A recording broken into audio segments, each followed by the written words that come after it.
Fala, Decoder! Tudo certo contigo? Então, se tu ainda não me conhece, eu me chamo Gustavo Lewandowski, eu produzo conteúdos de programação aqui para o YouTube e também para o Instagram, tá? Hoje eu decidi fazer um formato diferente, tá, de vídeo, que é respondendo a caixinha de perguntas do pessoal no Instagram. E se tu ainda não me segue no Instagram, dá uma lida na bio aí que eu vou deixar o meu @ do Instagram para te me seguir, tá? E bora pro vídeo! A primeira pergunta é do Daniel, tá? Uma pergunta muito interessante em relação ao Jetpack Compose, em relação à minha experiência prática no dia a dia. Infelizmente eu não cheguei a utilizar, sendo bem sincero, tá? Amplamente essa tecnologia, por ela ser muito recente. Um tempo atrás, quando eu fui utilizar, ela ainda estava em beta, né? Agora ela já está própria para uso em produção. Mas infelizmente o projeto em qual eu trabalho agora, ele exige uma configuração mínima de Android que não atende aos requisitos do Jetpack Compose. Mais especificamente ele exige a versão mínima que é o Android 5 e eu acho que tá ok, tá? É uma versão bem antiga de Android, mas infelizmente eu não consigo adotar ela ainda no projeto em que eu estou, tá? Em projetos por fora eu ainda não utilizei amplamente. Minhas considerações sobre o uso do Jetpack Compose, tá? Eu acredito que tenha muitos outros pontos positivos e negativos, mas vou passar minha visão do que eu já vi até agora. A Google ela vem recomendando fortemente o uso do Jetpack Compose. Um exemplo disso foi a Kotlin Conference que rolou em Amsterdã esse ano, onde a Google falou bastante sobre o uso dessa tecnologia, tá? E um dos apontamentos dela é em relação ao aumento de produtividade das equipes, tá? Por tu ter um alto nível de reaproveitamento de telas complexas, né, que tu consegue reaproveitar esses componentes e utilizar a mesma base de código, que é o Kotlin, tu consegue ter uma eficiência nas equipes, tá? Além de ter um método mais moderno de escrita de tela, tá? E quando eu falo de abordagem moderna, a gente tem que parar um pouquinho e observar como o desenvolvimento de aplicativos no mercado em geral é feito, tá? Em outras tecnologias. Vamos olhar para o Flutter, né? Quando tu vai escrever um código do aplicativo, tu utiliza a linguagem Dart em todo o aplicativo.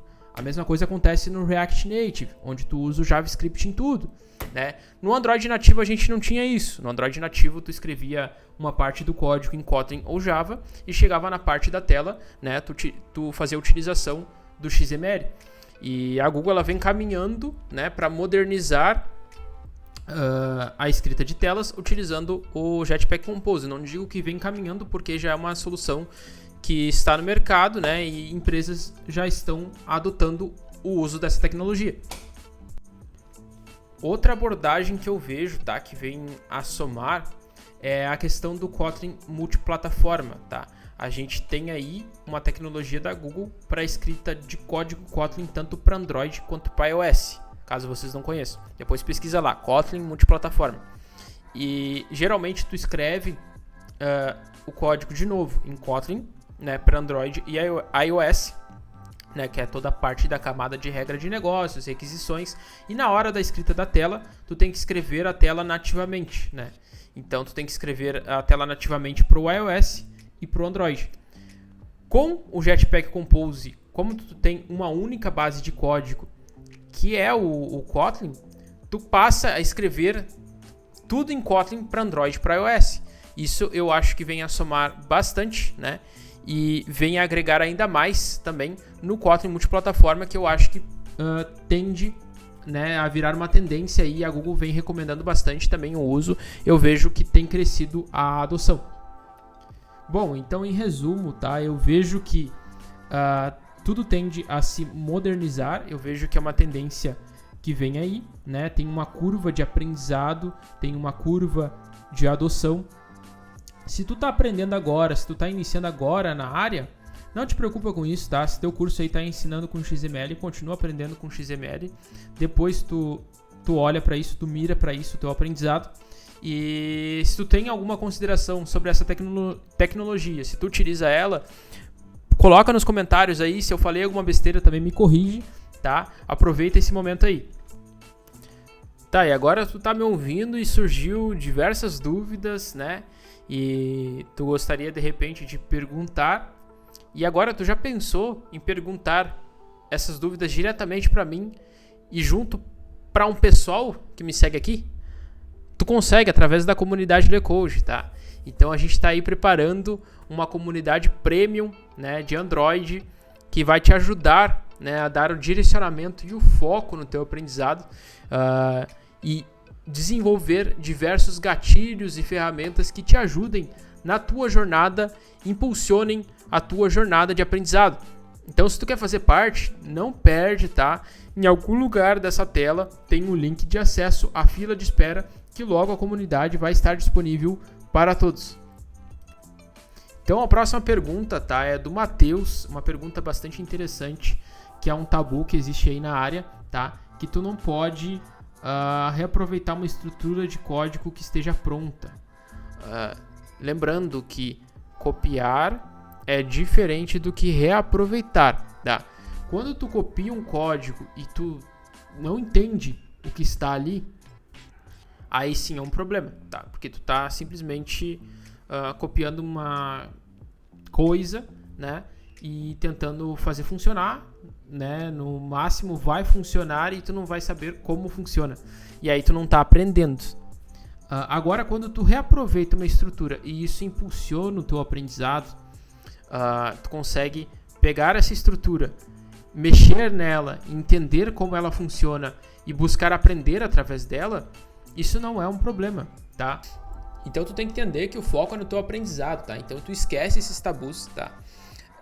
Porque quando tu tá fazendo um curso, tá? Normalmente o cara vai te dar um passo a passo ali do que fazer, né? Ele tá te dando uma base.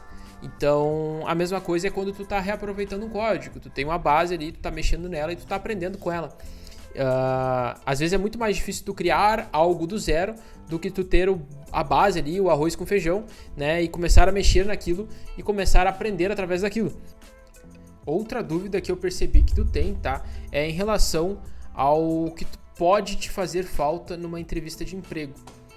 Primeiro, tá? Tu tem que ter o básico, que é conseguir desenvolver e criar um aplicativo do que é pedido, né? Então te pediram para te desenvolver um aplicativo simples de X coisa, tu conseguir entregar X coisa, tá? Esse é o ponto, né? Atender ao que está escrito nos requisitos da vaga, né? Tudo que é outras coisas que fazem parte da estrutura do aplicativo, tu pode aprender depois com o tempo, né? Tu não vai conseguir aprender de cabo a rabo o que existe na estrutura da criação de um aplicativo. E outro ponto também é que geralmente os desafios técnicos para Android são desafios que são feitos em casa, tá? Geralmente não é live coding, tá? Geralmente. Então, live coding é quando tu entra com o recrutador numa chamada, né? E aí tu faz o desafio técnico na própria chamada. Não, geralmente eles te passam um desafio, tu faz em casa. E não é crime tu consultar o Google quando tu tiver uma dúvida, tá? Tira esse tabu, é normal. Qualquer pessoa pesquisa no Google, ninguém é gênio, ninguém decora tudo. Então, tu vai ter dúvida, tu pode pesquisar no Google, né? E é óbvio que se tu não souber o que tu estiver fazendo, nem pesquisando no Google tu vai conseguir fazer, né? Esse é o ponto. Então, quando tu sabe o que tu tá fazendo, né? Uma dúvida ou outra tu vai tirar no Google, mas tu ainda vai conseguir entregar e vai conseguir fazer, vai saber o que pesquisar também, o que perguntar. É basicamente isso. A outra pergunta é do Alisson, que casa perfeitamente com a pergunta do Matheus, que é em relação a quais habilidades ele precisa para se sentir pronto para aplicar em vagas, tá? Em vagas de emprego. O ponto é que tu nunca vai se sentir pronto. Então, tu precisa ler a descrição da vaga, como eu tinha falado, ver se tu tem os conhecimentos daquela vaga, né? Se tu tem um portfólio para apresentar, né, do que tu vem estudando. E o outro ponto é tu aplicar nas vagas, né? Quem vai te dizer é as empresas. Então, no momento que tu fizer uma entrevista, né, tu vai ver se tu passou ou não passou, né? E se te passarem um desafio técnico, tu vai fazer esse desafio técnico e vai ver como que tu vai te sair, né? Se tu não passar na entrevista, se tu não passar na oportunidade, eu te recomendo buscar um feedback da empresa, tá? Pedir para ela um conselho de onde tu pode melhorar e aí tu estudar mais e continuar aplicando nas vagas até tu conseguir a tua oportunidade. Bom, e para encerrar, segue um conselho aí que serve para todos, tá? Que é em relação a não ficar presumindo o que a empresa vai te dizer ou que os outros irão te dizer, tá? Deixe o mercado também te testar, né? No momento que tu já estudou bastante e que tu tem aí alguns meses de estudo e que tu já está conseguindo desenvolver alguns aplicativos iniciais e que tu já tem um portfólio, começa a aplicar nas vagas, tá? Começa a te conectar com outros desenvolvedores, tá? E busca essas oportunidades e esteja aberto a testar, errar, né? Esteja aberto, principalmente, a errar bastante. Que no momento que tu erra, que tu aprende. E eu espero que o vídeo de hoje tenha sido de grande valia para ti, tá? Se tu gostou, te inscreve aí no canal, curte, reage, comenta, ajuda aí e bora lá, bora pra cima, tá? Eu espero que tu te encontrar também na comunidade da LeCode que a gente vem produzindo aí e até mais.